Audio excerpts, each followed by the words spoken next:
করছেন।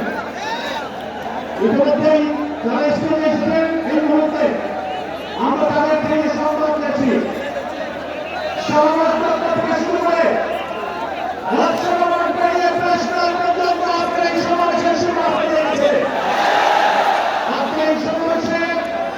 বিভিন্ন সংগঠনে জাতীয় ব্যক্তিবৃন্দ উপস্থিত হয়েছেন।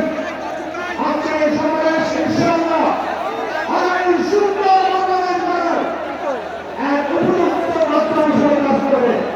সবাই বন্ধুগণ, এখন আপনাদের সামনে বক্তব্য রাখবেন 24 গণ অভ্যুত্থানের সাহসী সন্তান জাতীয় নাগরিক পার্টি এনসিপির উত্তরাঞ্চলীয় মুখ্য সংগঠক আমাদের প্রিয় ভাই শান্তি সালাম।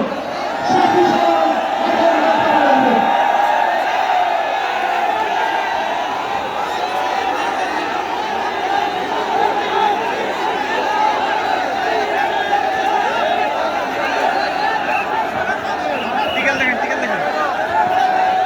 আমার তো প্যারা নাই, ঠিক আছে, লাগে তোর ফোন দিছে।